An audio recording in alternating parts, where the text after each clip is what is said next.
Greetings, my lovelies, and thank you for stopping by the circle today. This is part 2 of my spooky reads, all-time favorites, yada yada yada. You just want the book recommendations, so here we go.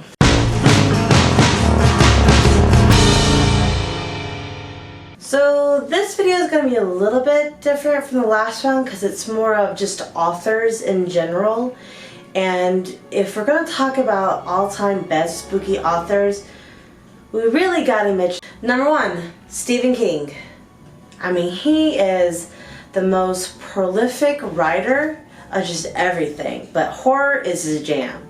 Like, yes. You know, Rose Red is one of my all-time favorite stories of his. I like the book and the miniseries movie that came out on TV ages ago. I watch it all the time with my mom when it comes on.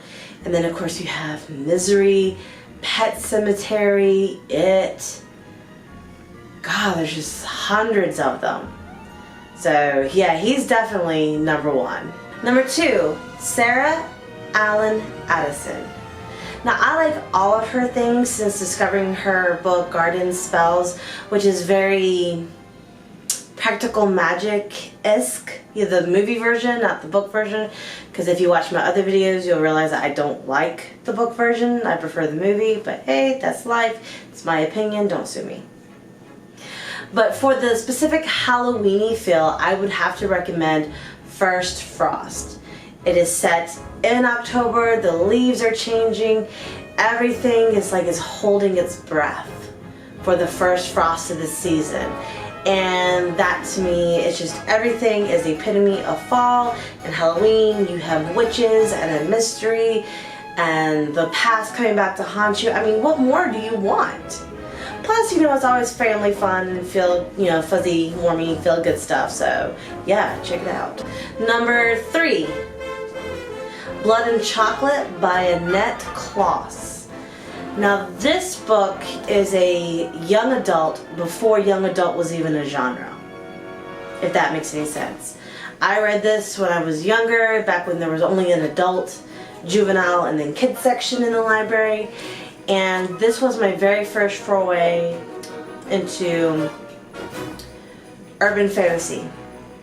It involves werewolves, and the mythos in that is just rather interesting because rather than being cursed, they are just born with it and they transform whenever they feel like, but they do so during the moon because it calls them. So it's just an interesting dynamic on the werewolf mythos, and I highly recommend it. Another prolific writer of the horror, fantasy, supernatural genre is number 4, Anne Rice. I love her Vampire Chronicles, Interview with the Vampire, Queen of the Damned, Vampire Lestat, all the other ones that go on to talk about, you know, the ancients. Then she has the witches with the Mayfairs, and then she just did one with werewolves, which I haven't really read yet. But I mean, come on, she is the queen of this stuff.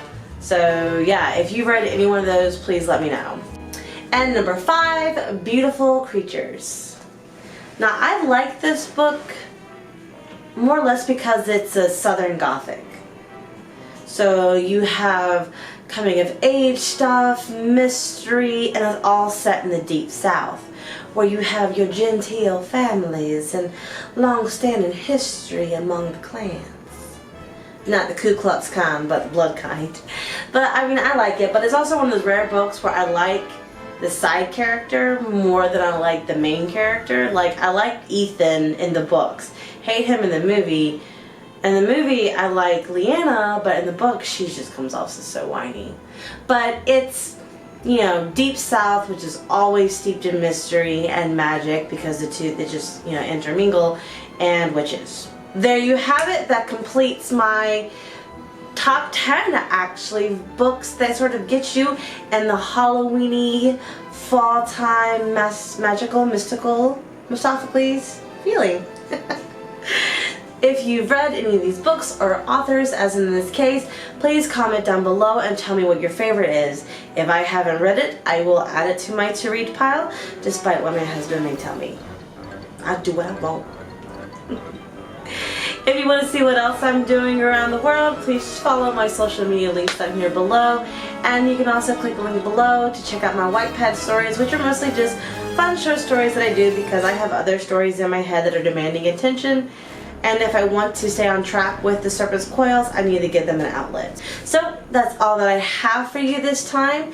Please tune in next week where we go into genres for the writing process. And have a wonderful, blessed Halloween, Samhain, Los Dios de los Muertos, sorry for butchering that, or whatever you do to celebrate and honor the dead this time of season. See you all around the circle. Bye.